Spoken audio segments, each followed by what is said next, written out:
Hello friends, welcome to my channel. ये book है life's amazing secret. इसके writer हैं गौर गोपाल दास। ये इस बुक का 4th एपिसोड है।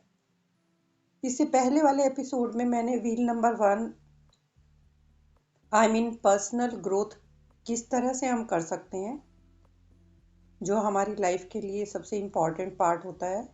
सेकंड व्हील राइटर बताते हैं रिलेशनशिप का।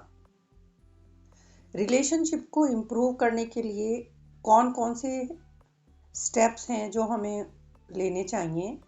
सबसे पहला स्टेप होना चाहिए स्पीकिंग सेंसिटिवली, यानी ठीक तरीके से बोलना आना। सेकंड है वर्चुअस विजन, यानी ठीक से देखना आना। थर्ड है करेक्टिंग कॉशियसली, यानी हमें अपने पार्टनर या फ्रेंड्स को यदि ठीक करना है तो उसको किस तरह से हमें कॉशियसली ठीक करना चाहिए। फोर्थ है हमारा फॉरगिवनेस, रिश्तों में फॉरगिवनेस का आना बहुत इम्पॉर्टेंट है। और फिफ्थ है एसोसिएशन मैटर्स। तो फर्स्ट लेते हैं speaking sensitively. We should deal with each other sensitively. Our attitude towards life affect how we act in our relationships. A gentle answer turns away wrath, but a harsh word stirs up anger. कठोर शब्द use करना किसी भी relationship को खराब कर सकते हैं। हमको अपने वर्ड्स और एक्शंस पर ध्यान देना चाहिए। We must be sensitive. हमें ये समझना आना चाहिए कि जो हम कहते हैं या करते हैं उससे सामने वाले को क्या फील होगा। हमें सेंसिटिव होना चाहिए। और हम ये सेंसिटिव होना प्रैक्टिस कैसे कर सकते हैं? तो इसका आंसर ये है कि इवन जो इनएनिमेट ऑब्जेक्ट्स हैं, बेजानदार चीज़ें हैं, उनको भी हमें रेस्पेक्टफुली ट्रीट करना चाहिए।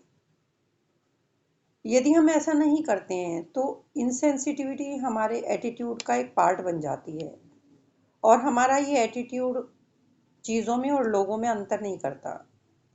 यदि हम चीज़ों को बैडली ट्रीट करते हैं, जैसे कि बहुत से लोग गुस्से में कोई चीज़ उठाकर फेंक देते हैं, किक मार देते हैं किसी सामान को, इससे हमारे एटीट्यूड पे बहुत नेगेटिव इफेक्ट पड़ता है, विच में परकोलेट इनटू आवर रिलेशनशिप्स। हमारे इंडियन ट्रेडिशन में भी सिखाया जाता है कि बर्तन वगैरह को पैर मत मारिए, इसमें हम खाना खाते हैं। जब हम अपना एंगर इन बेजानदार चीज़ों पर निकालते हैं तो हम ह्यूमन बीइंग को भी उसी तरह से ट्रीट करते हैं और धीरे धीरे प्रैक्टिस करने से ये आदत छूट सकती है। दूसरा हमारा होना चाहिए virtuous vision. There are many ways to perceive others. We should start choosing the one which magnifies the positive and avoids the negative. Anyone can find the dirt in someone. Be the one that finds the gold. हमेशा लोगों में अच्छा देखने का नज़रिया develop करना है। Monk यहाँ पर बताते हैं कि हमारे ऊपर डिपेंड करता है कि हम चीज़ों को किस तरह से देखते हैं। वो कहते हैं कि 5 तरह के लोग होते हैं जो चीज़ों को अलग अलग तरीके से देखने की एबिलिटी रखते हैं। पहले तरह के लोग, ये इस तरह के लोग होते हैं जो सिर्फ बैड चीज़ें ही देखते हैं और उनको आउट ऑफ प्रोपोर्शन मैग्नीफाई कर देते हैं। ये लोग अच्छी क्वालिटीज़ को देख ही नहीं पाते, possibly arising out of spite, dislike और इनसिक्योरिटी। किसी को नुकसान पहुंचाने की वजह से, नापसंद करने की वजह से या अपनी इनसिक्योरिटी की वजह से इन लोगों में ये पैदा होती है। आप किसी के बारे में उनको ये बताने की भी ट्राई करेंगे कि वो अच्छा पर्सन है तो ये लोग आपकी राय मानने से मना कर देते हैं। तो ये हमेशा ही हर पर्सन में बुरा ही ढूंढते हैं। एक बार की कहानी है कि एक बार एक कपल रहता था। उसके पड़ोस में एक फैमिली रहती थी।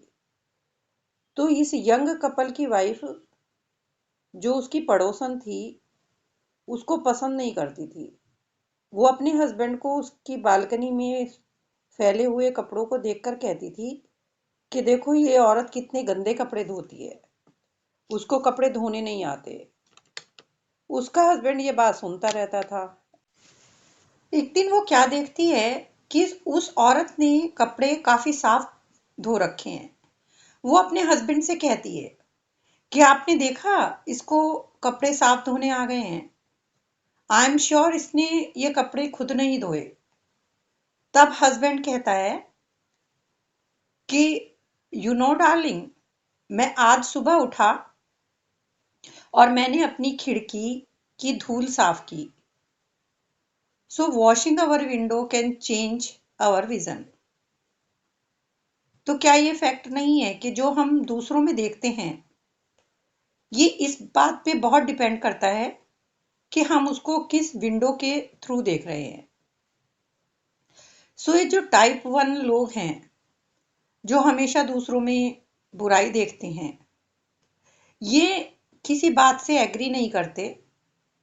इनकी अपनी विंडो हमेशा डर्टी होती है और उनको उसे साफ करने के लिए बोलना भी गलत हो जाता है। वो खुद को सही प्रूव करते रहते हैं और हमेशा गलत वर्ड्स ही बोलते रहते हैं। दूसरी तरह के लोग होते हैं कि ये देखते तो दोनों चीजें हैं, अच्छी भी और बुरी भी, लेकिन अच्छी चीजों को नेग्लेक्ट कर देते हैं और बुरी चीजों पे फोकस करते हैं। इसके बारे में भी एक कहानी है, वो सुनिए। एक बार एक डॉग कुत्ता डॉग ग्रोसरी शॉप पे जाता है। वो डॉग इतना वाइज था, बुद्धिमान था कि वो सब चीजें सेलेक्ट कर करके ट्रॉली में रख रहा था। Fruits, chocolate, bread. और कैशियर के पास जाता है। कैशियर को बहुत आश्चर्य होता है। वो उसको $10 कम देता है, लेकिन डॉग उसके ऊपर बार्क करता है और उसका ट्राउजर पकड़ लेता है जब तक वो उसको सही बैलेंस वापस नहीं करता। तो ये कैसे पॉसिबल है? वहीं पे एक आदमी खड़ा हुआ था। वो सोचता है कि इतना इंटेलिजेंट डॉग किसका है, ये देखना पड़ेगा। तो वो आदमी उसको फॉलो करता है, डॉग को।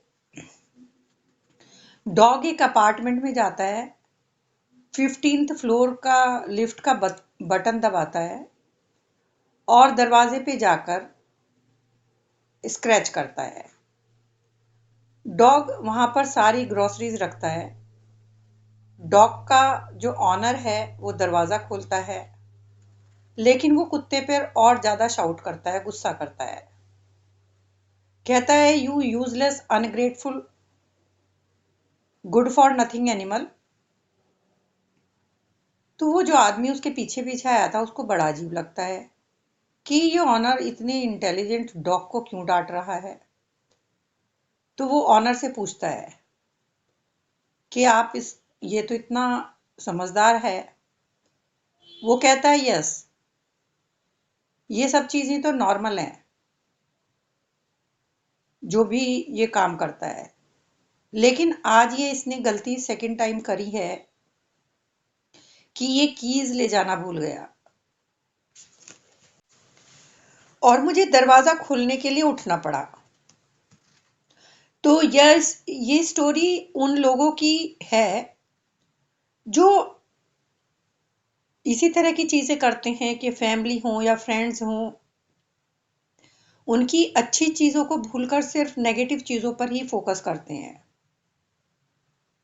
जबकि हमारे चारों तरफ इतनी सुंदर चीजें होती हैं। But this type of person can only think about how the other forget the keys.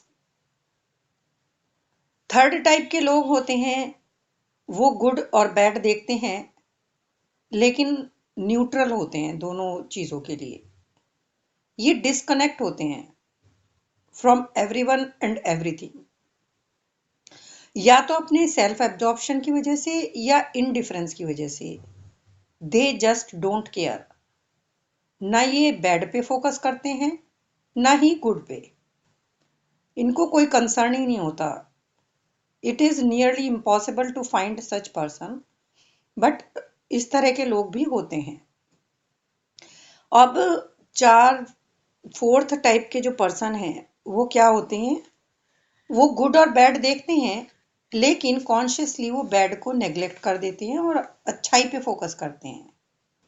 यहाँ पर writer CEO of multi billion dollar company के आदित्य बिरला के बारे में बताते हैं कि एक बार उनका जो सीनियर एग्जीक्यूटिव था, जिसकी वजह से उनकी कंपनी का काफी डॉलर्स का नुकसान भी हो गया था उसकी गलती की वजह से। कोई और होता तो बॉस उनको फायर कर देता, बट बिरला ने उनके साथ मीटिंग की और एक नोट पैड पर उस एम्प्लॉय के फेवर में जो उसके प्लस पॉइंट्स थे, जिनकी वजह से उसकी कंपनी को प्रॉफिट हुआ था, वो लिखे बिफोर मेकिंग एनी जजमेंट और डीलिंग विद द मिस्टेक। ये नेसेसरली उनका डिसीजन चेंज कर पाया। It helps to put things into perspective and control anger. यानी गुड पे फोकस करना और बुराई के साथ में डील करना, ये प्रिंसिपल है जो रिलेशनशिप्स को बचा सकता है and help us make the right decision. Type 5 के लोग होते हैं जो लोग बुरा देखते ही नहीं। किसी में कोई यदि उसने गलती की है, उस पर ध्यान ना देके वो हमेशा अच्छाई को ही मैग्नीफाई करते हैं।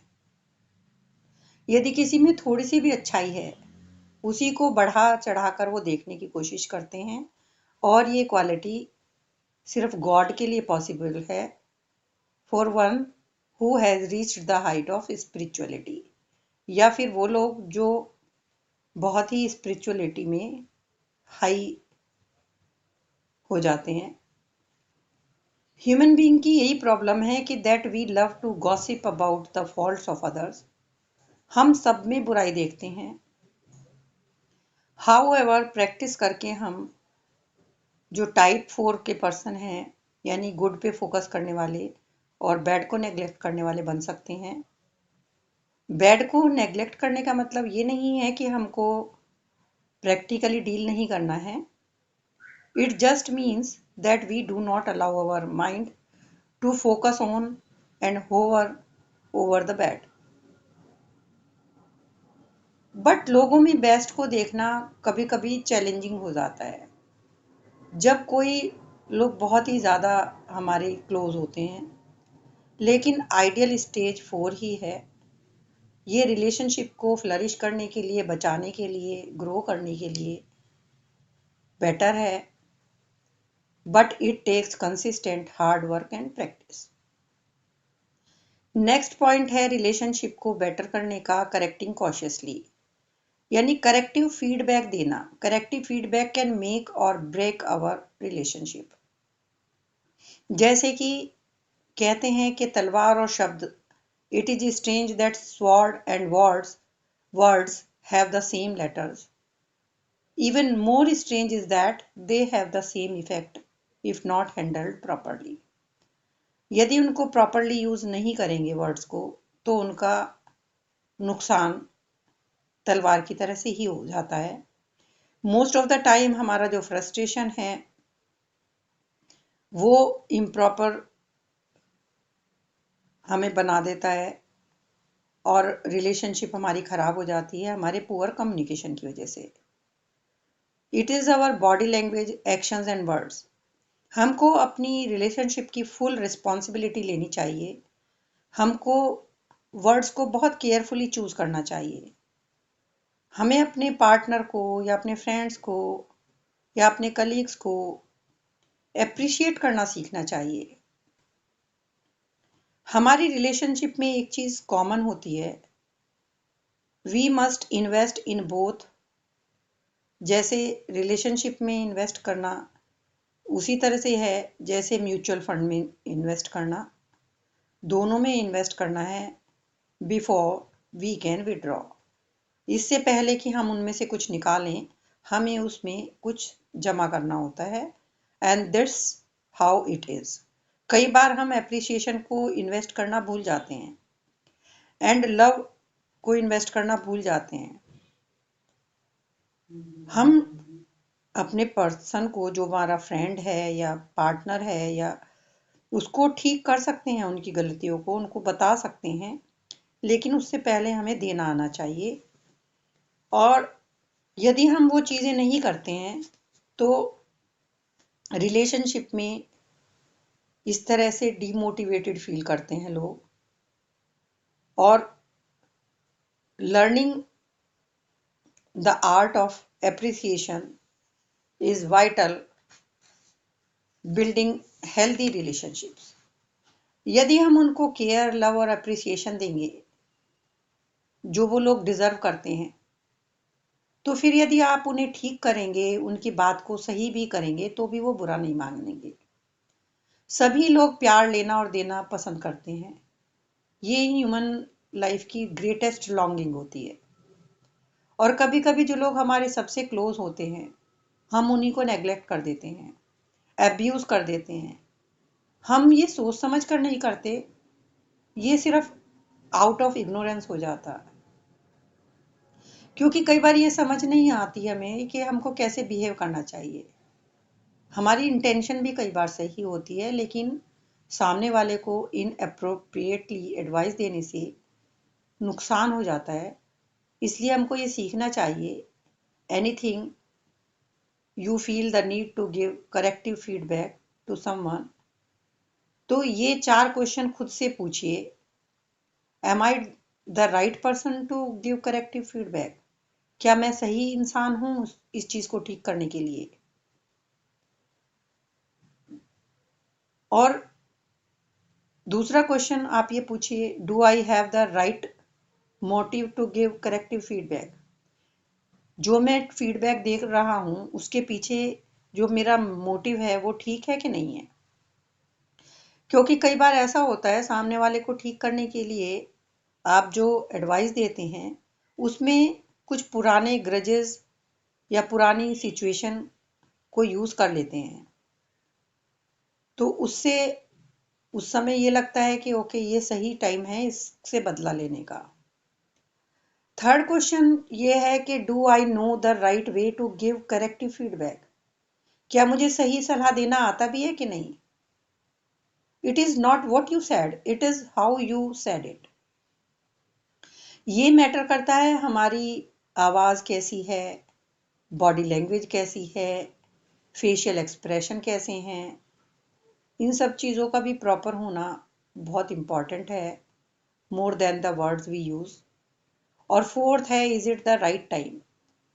कई बार समय भी वो सही नहीं होता है जिस समय हम अपने लोगों को सलाह देते हैं। Hot heads do not give good feedback.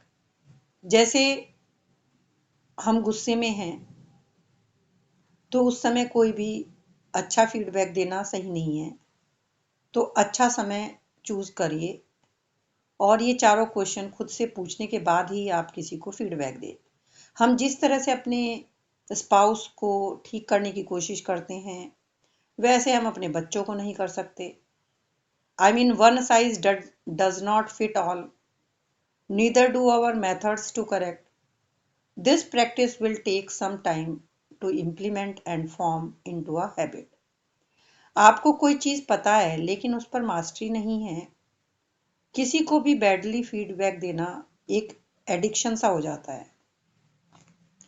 I suppose being careless about little things can really prove to be fatal.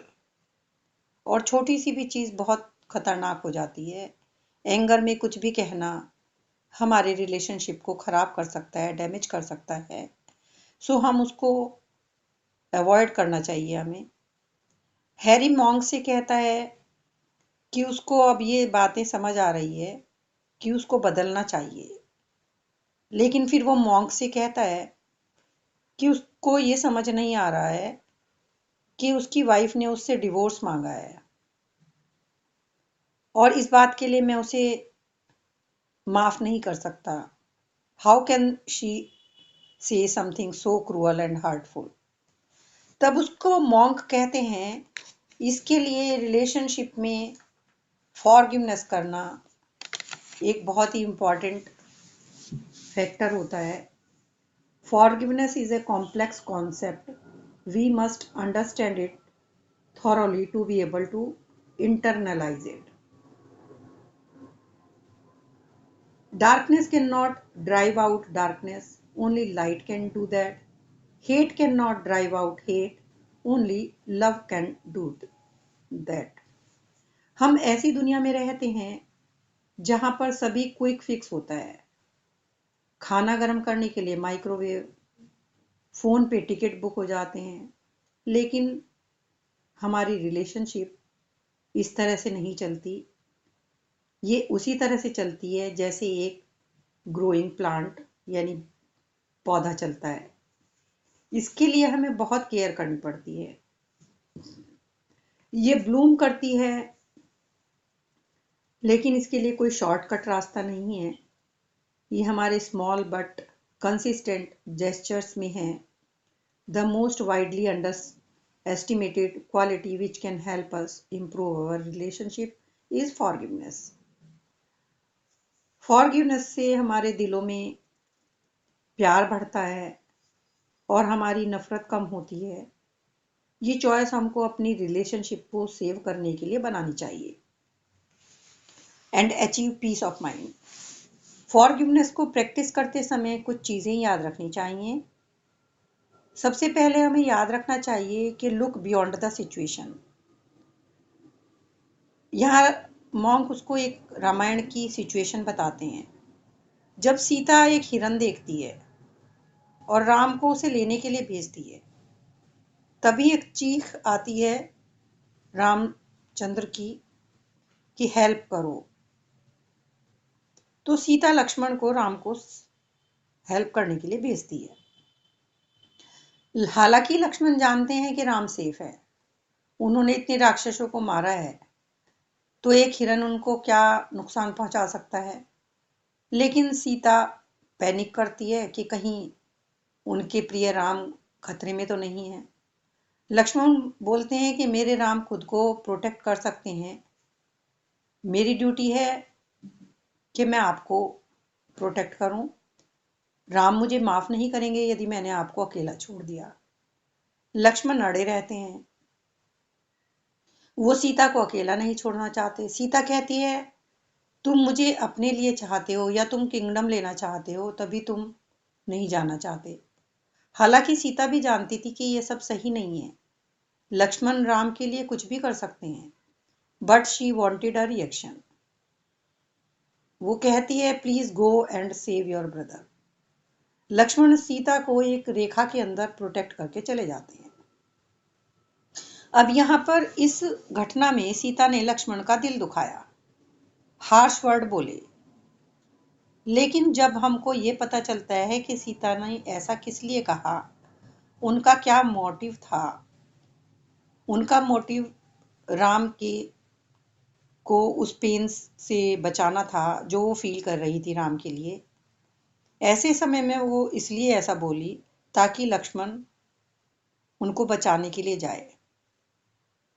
तो इसी तरह से जब कोई हमको कोई हर्ट करे, तब हमें उस सिचुएशन में उसके बियॉन्ड सोचना चाहिए। कहीं ऐसा तो नहीं कि इंटरनली वो भी परेशानी में है, टर्मोइल में है। ऐसा नहीं है कि जो लोग बहुत हर्ट करने वाले कमेंट कर देते हैं उनको हमें सपोर्ट करना है। सिर्फ ये है, it is about seeing what they are going through to be making them. This is empathy, और ये एक असेंशियल कंपोनेंट है फॉरगिवनेस का। दूसरा है फॉरगिवनेस में कि हमें सेपरेट करना है उस एपिसोड को फ्रॉम द पर्सन। उस घटना को उस व्यक्ति से अलग रख के सोचें। फिजिकल वायलेंस होता है वेपन से, और इमोशनल वायलेंस होता है शब्दों से। वर्ड्स हमारे ऊपर एक इनविजिबल स्कार छोड़ देते हैं जो हील होने में पूरी लाइफ ले लेते हैं। इसीलिए फॉरगिवनेस ऐसी प्रैक्टिस है जो हेल्प करती है। We have to learn to separate the incident from the person. We need the lenses of empathy to be able to see that. और उस पर्सन को प्रॉब्लम से कैसे डिस्कनेक्ट करना है। प्रॉब्लम स्टार्ट होती है लैंग्वेज से जो हम यूज करते हैं उस चीज को डिस्क्राइब करने में, उस घटना को। यदि हम शुरू में ही ये बोल दें कि ये तो मेरी प्रॉब्लम है, तो हम गिल्टी फील करते हैं और हम इन्फीरियरिटी कॉम्प्लेक्स डेवलप कर सकते हैं। इससे हमको लगेगा कि हम तो प्रॉब्लम को डील ही नहीं कर पाएंगे और हमारा टेम्पर बनने लगेगा प्रॉब्लम को लेकर। सेकेंडली, कुछ लोग ये बोल देते हैं ये तो तुम्हारी प्रॉब्लम है। इससे हम एंग्री फील करते हैं। कोई भी पीसफुल स्टेट में ऐसे वर्ड नहीं बोलता। आपने देखा होगा कि दूसरे की तरफ उंगली करके, पॉइंट करके लोग कह देते हैं कि ये तो तुम्हारी प्रॉब्लम है, मेरी नहीं है। दूसरे को ब्लेम करना एंगर में। और थर्ड है उस प्रॉब्लम को कहना कि हाँ ये प्रॉब्लम है। ये प्रॉब्लम को उस पर्सन से सेपरेट कर देती है और ये सेपरेशन उस पर्सन को फॉरगिव करने की पावर दे देता है। It also help to effectively deal with the problem. Forgiveness means to take note of the higher purpose. ये तुमको हर समय माइंड में रखना होगा जब भी कोई डिसीजन बनाना हो। हैरी राइटर से कहते हैं, मॉन्क से कहते हैं कि मैं अपनी वाइफ को नहीं छोड़ सकता। हमारा 17 साल का बेटा है, उसकी लाइफ खराब हो जाएगी और ऐसे हमारी फैमिली में कभी पहले हुआ भी नहीं। लेकिन मैं उसको कैसे फॉरगिव करूं? तो मॉन्क कहते हैं कि तुमने मुझे बताया था कि वो बहुत ही अच्छी मॉम है अपने बेटे के लिए। उसमें अफेक्शन है, डेडिकेशन है, लव है। तो तुम्हें भी अपनी रिलेशनशिप के हायर पर्पस पे फोकस करना चाहिए। हाँ, इनफिडेलिटी ऐसी चीज है जिसको फॉरगिव नहीं कर सकते, पर तुम्हारे साथ ये वाला केस नहीं है। हायर पर्पस से अच्छी कोई भी चीज नहीं है। यदि रिलेशनशिप में ऐसा कोई टाइम आता है जहाँ पे हमें डिसीजन लेने होते हैं, तो सिर्फ प्यार ही एक वो रीजन होता है उसको बचा के रखने का। Love is when we have every reason to break up but we do not. सिर्फ प्यार ही वो एक अकेला मकसद होता है कि हम उस रिश्ते को ना तोड़ें। फॉरगिवनेस और जस्टिस में क्या डिफरेंस है? स्पिरिचुअल जो लीडर्स होते हैं वो हमेशा फॉरगिव करने के लिए कहते हैं, but it can and up doing more harm then good. उन सब चीज़ों में हम फॉरगिव नहीं कर सकते जैसे सेक्सुअल वायलेंस है। भागवत गीता में कृष्णा भी अर्जुन को वॉर के लिए ज्ञान देते हैं। हालांकि अर्जुन लड़ना नहीं चाहता था। पर्सनल लेवल पर हम उनको फॉरगिव कर सकते हैं जो हमें हर्ट करते हैं। ये पर्सनल चॉइस है। हीनियस क्राइम में यदि पनिश नहीं करेंगे then they can create havoc. यदि इस तरह के क्रिमिनल्स को पनिश नहीं किया जाएगा तो वो गलत है। Forgiveness is a deep and often obscure value to understand. Fourth हमारा जो पार्ट है रिलेशनशिप को बचाने का वो है एसोसिएशन। हमारी रिलेशनशिप स्ट्रॉन्गर होती है जब हम उसमें कोई स्पिरिचुअल कंपोनेंट रखते हैं। There are 3 different ways to become good friends with someone. किसी के साथ अच्छा फ्रेंड बनने के लिए 3 कंपोनेंट है। सच्चाई यह है कि हम सामने वाले को पूरी तरह नहीं जान सकते, और यही बात सामने वाले के लिए है कि वो हमारे बारे में सब कुछ नहीं जान सकता। कोई भी किसी को पूरी तरह से नहीं जान सकता। अब या तो हम उस इंसान को हमेशा शक की नज़र से देखें या फिर खुले दिमाग से देखें। पर राइटर कहते हैं कि सब में अच्छे देख पाने की जो आदत है, गुड पार्ट देख पाने की जो हैबिट है, वो रिलेशनशिप को बचा लेती है। हमेशा शक करते रहना किसी भी रिश्ते के लिए ठीक नहीं होता, और हमारी लाइफ बिना रिलेशनशिप्स के इमेजिन करना बहुत ही मुश्किल है। क्योंकि यदि कोई इंसान नहीं होता शेयर करने के लिए, तो लाइफ बहुत खराब हो जाती है। संस्कृत में इसको संगा कहते हैं। Association is crucial to success in this world and beyond. Association हमको अपलिफ्ट भी कर सकता है और नीचे भी ले जा सकता है।